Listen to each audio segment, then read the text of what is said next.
Welcome to the Mike Litton Experience podcast. Mike has over 31 years experience in real estate, finance, and investing. He's passionate about being a father, a teacher, a realtor, an investor, and a leader. Everyone has a story, and our passion is to help them tell it. And now, introducing the host of the Mike Litton Experience, Mike Litton.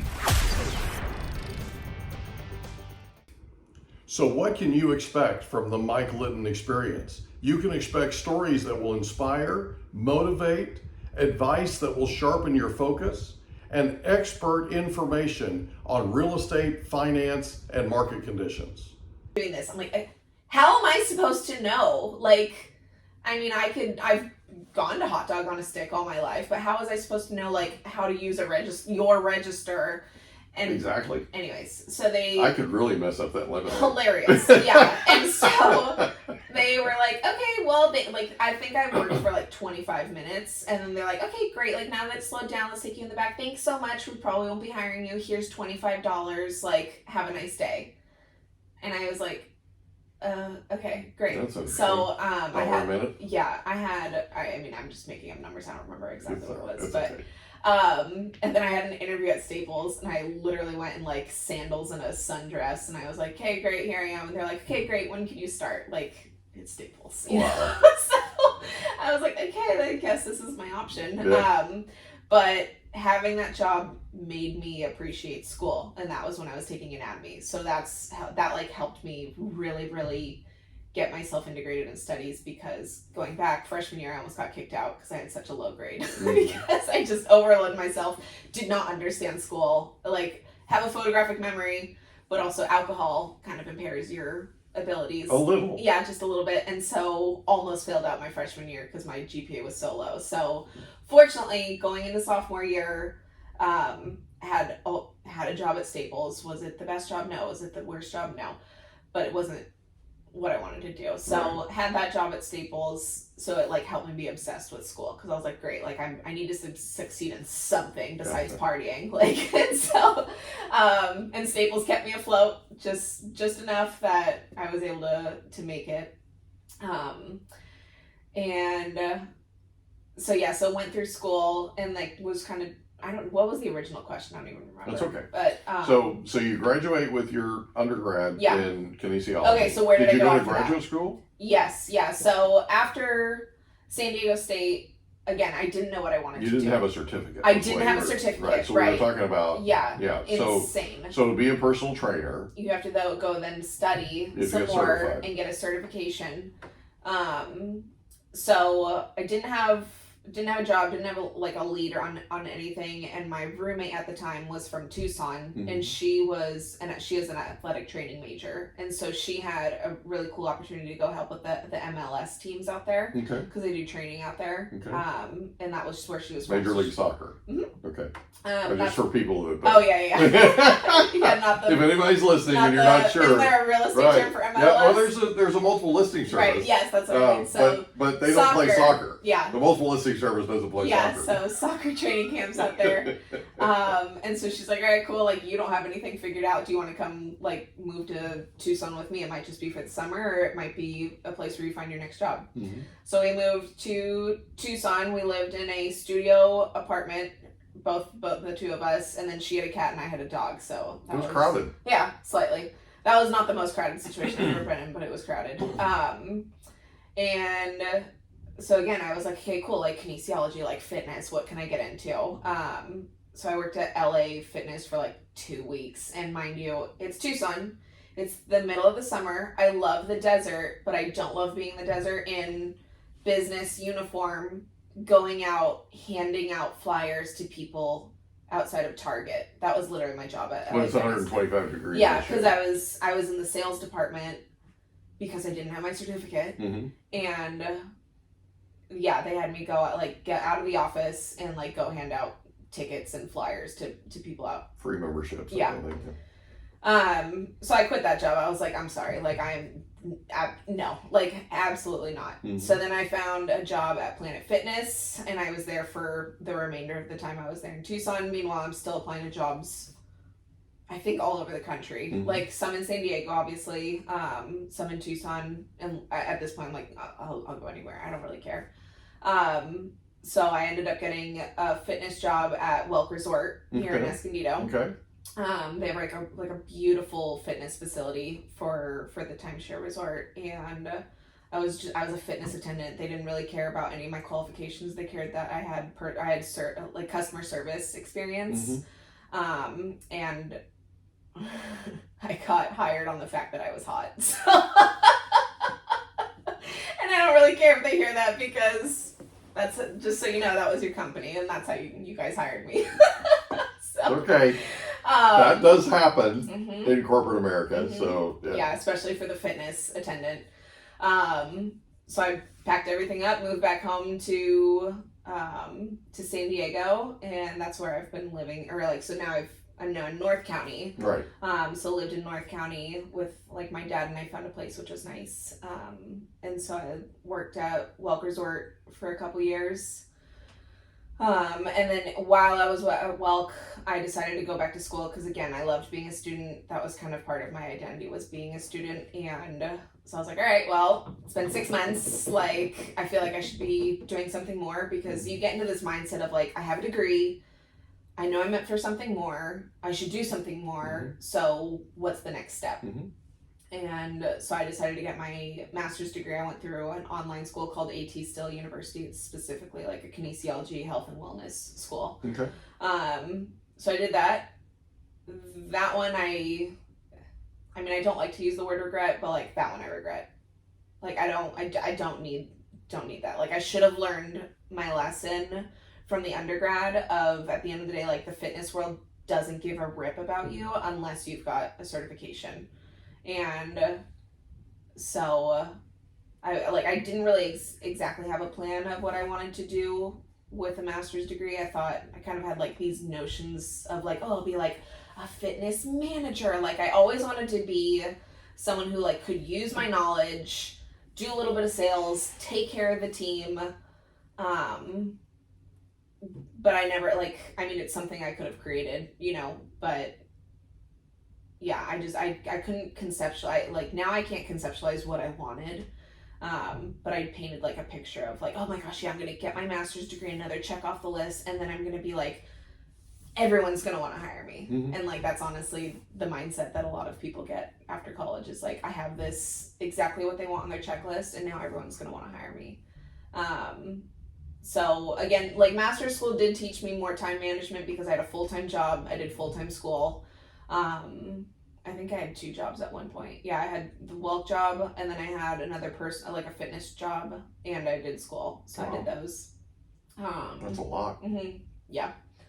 And yeah, so I like that one again was time management, but also like I don't use my degree, and not to say that like it was a waste of time, but at the same time, like it was a waste of time. It was a waste of money. It was a waste of loans to try to just get another thing on my checklist. And I probably could have done with just still working. And there's honestly a couple people who I've talked to where they're like, okay, I think I'm gonna go get my master's degree next. I'm like, hold up. Like, get out into the workforce, go see what you actually want to do, like test out a couple of things before you spend tens of thousands more dollars on money for a degree that either you're not going to use or an employer is not going to give a rip if you have it or not. Right. And it to each person is different, but like for the friends that I do have that I speak into their lives who are interested in pursuing a master's degree, like I have told them like, hold up, like go see what you actually want to do, because we're in 2023, like people can get famous and rich off of nothing, and that's not to say like everyone's destined to be an influencer in their own degree, but at the same time, like there are a lot of different avenues besides going through the standard route of 4, 6, 8 years of college. And that's just, those are the conversations, like, and that's from my own personal experience, and each person can do their own. It's not as though I would ever force them to not go do more school, but at the end of the day, that's really where I believe like we have gone wrong, especially for universities that don't teach us how to think anymore. They just teach us what to think, and that's the biggest issue I have with colleges and universities and higher education is because you do get sucked into a system of being their employee because you're a constant student, and then you just like the best thing you can do is go be a teacher. And I did have a lot of people tell me that. They're like, oh my god, you'd be a great professor, you'd be a great this, you'd be a great that. I'm like, hey, yeah, like I probably would, but it's kind of just because I'm regurgitating exactly what you've told me for the past 4 to 6 years. So again, I don't know how to think and how to help I wouldn't know how to help my students think. I would know how to tell them what to think and what to learn. Yeah, but see, you mind if I interrupt you? I don't think that's the way you would be. I don't think knowing you. Yeah. Okay. But again, that's why I would be, if I were to be a teacher, it wouldn't be in a university setting, because that's in my opinion, I believe that you've got the overhead people who are telling you like, what are these kids thinking? Not look great, like they're thinking outside of the box. They're thinking like, fortunately my master's degree did help me do that. I was we were still in a school setting where we were taught like how to think, like how to formulate. Like we did some really cool projects, did some cool things, and I had a very different perspective on the fitness industry because I had my job at Welk compared to everyone else. Everyone else had like consistent clients, right? You know, who they could have like as their experiments on basically. Whereas I had people who were there for a week and gone, and then they'd come back a year later. Right. Or like some people were there for extended stays, so like kind of had quote unquote clients. But yeah, I did have. But the vast majority of what you had were timeshare clients because Welk is a timeshare resort. Yeah. And like you said, they're there once a year. So yeah. Kind of an interesting. Yeah. Interesting take. Yeah, definitely. So do you mind if I share something with you? I have a belief. And the belief is that God's never going to give you more than you can handle. Right. And the things that you experience, the things that you go through that are struggles, are God's way of preparing you to help other people in the future that are going through the same type of thing. So you're an example, I believe, of what I believe. And that is you had this idea of getting your bachelor's degree, this is what's going to happen. The world's going to open up for me. Yeah. Right? And what you found was something different than that. Yeah. What I admire the most about you is, I admire a lot of things about you, but what I admire the most about you is you were willing to step up and tell people, look, it's not what you think it's going to be, right? Yeah. You need to be thinking about this in terms of what reality is versus what you have worked up in your mind. Yeah. Because it sounds like your experience was you had this worked up in your mind, and then you graduate and reality hits, and you're kind of like, "Wow, hello," right? That's a big deal to me, and the reason why I feel like, well, there's a lot of reasons, but one of the biggest reasons why I feel like you would be an amazing professor in a university is I don't believe that you would be taking the party line or towing the party line in terms of this is what you have to espouse. Yeah. One of the biggest problems I have with universities now is we've gone away from the Socratic method. Yeah. We have now gone to this is what you need to learn. This is how you cheat to get ready for your test. Here's the test. It's open book if we need to have it open book just so we can have people pass a number of a percentage pass, right? And it becomes this sort of rote deal. Yeah. Whereas in the Socratic method, which by the way, honestly, it's the way I raised my children. Yeah. The Socratic method. Okay. It is more challenging. Yeah. It's much easier. Oh yeah. To take a script that somebody gives you and just deliver the script every day. Yeah. It's boring, but it's a much easier thing to do. Yeah. Okay? And I believe, and I think you do too, that there's a certain party or a certain way of thinking that's, let's say, more leftist, that doesn't question anything. They don't question anything. Yeah. They just go by what they're told. Yeah. Okay. Which is funny because, I mean, it goes to the parties, like, they've definitely had their reversals, because that used to be the leftist. The leftist used to think, like, or the liberals used to think, you know, like, let's really think about this. Like, those were the higher ups in the universities. Like Berkeley's a pretty standard example of, like, let's really, like, think outside the box. They call it critical thinking. Yeah. And what they're doing is, or what they used to do is, they used to have an open conversation about, here's what happened in our history. Yeah. Now, let's be honest. The history of the United States is pretty checkered. Okay? But the history of the world is checkered. Yeah. It doesn't matter where you go. It doesn't matter what you look at. And I'm talking even Switzerland, Austria, all these places that people think of as, you know, they're perfect, right? Right. They're not. No. And if you look at their history, you'll find that they have a checkered past similar to what the United States has. Yeah. The thing is, and I'm a huge believer in this, and part of the reason we're doing this podcast, by the way, is we want to affect the way people are thinking. We want them to start opening up and thinking differently. Yeah. And I'm talking I'm talking thinking objectively. There's a very famous person that once said, if you ignore history, you're going to repeat it. Okay? Yeah. This whole thing of tearing down Columbus's statues and all these other things that people are doing, they're trying to erase our checkered past. Yeah. I get what they're doing and why they're doing it. The problem is, we need to learn from it. You were a history student. You loved history in high school. And one of the things that I believe comes from an innate knowledge of history, or a developed knowledge of history, is we learn what not to do. Yeah. We learn how unbelievably ancient we were at the time that these things happened. Right. If you look at what happened, though, they had to survive. Yeah. People had to survive. And they had to try to figure out how to thrive. Yeah. Okay. Did they make the best decisions? No. Yeah. Did they know that they were doing bad at the time? Probably. Yeah. But they were trying to do what they could in a time that is not today. When we were developing as a nation, we were developing as a world, the whole thing. I believe we need to study those things in detail and learn from our mistakes. Yeah. Period. Definitely. So anyway, that's just my take on it. Yeah. And I just so you know, I'm one of your biggest fans. Okay. So you graduate with your master's degree.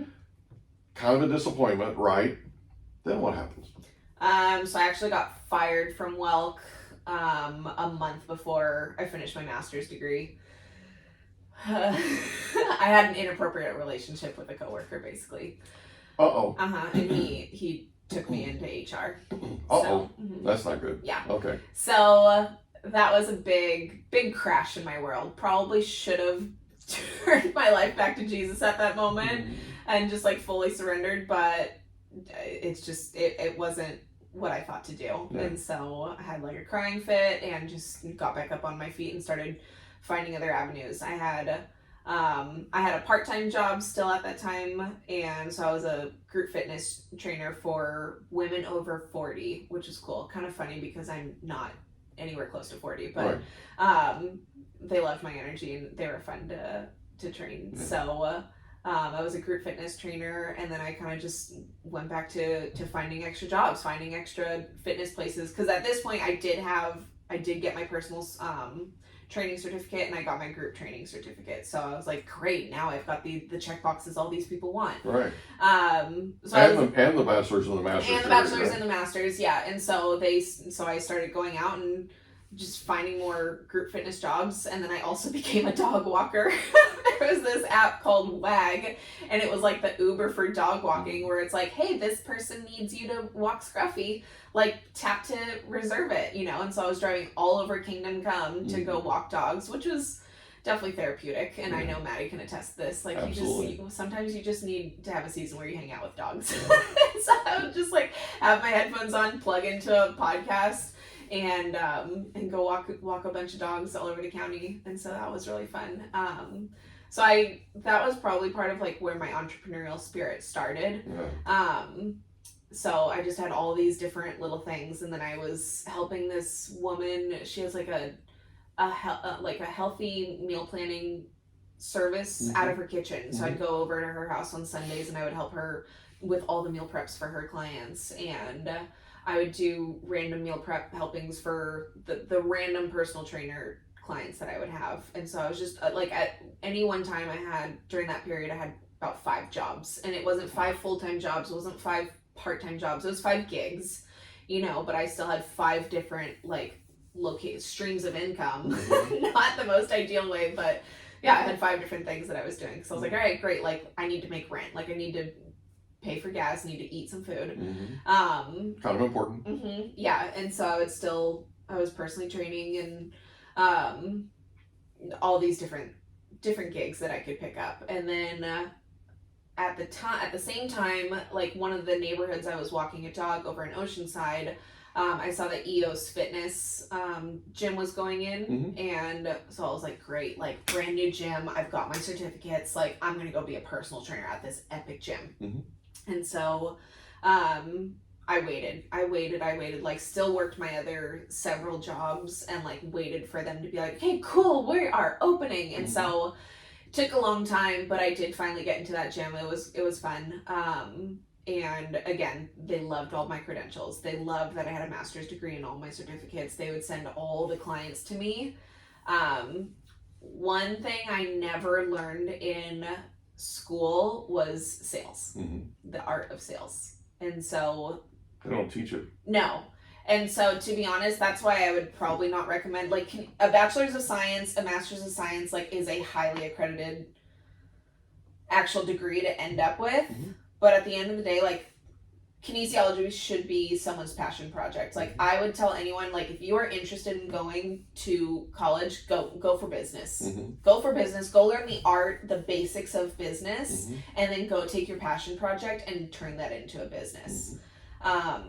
I wish if I could go back to San Diego State and do it, I would do that. I would go learn business, get the basic fundamentals down, and then go take whatever I'm interested in and turn that into a business. And that's probably what I would recommend for most people.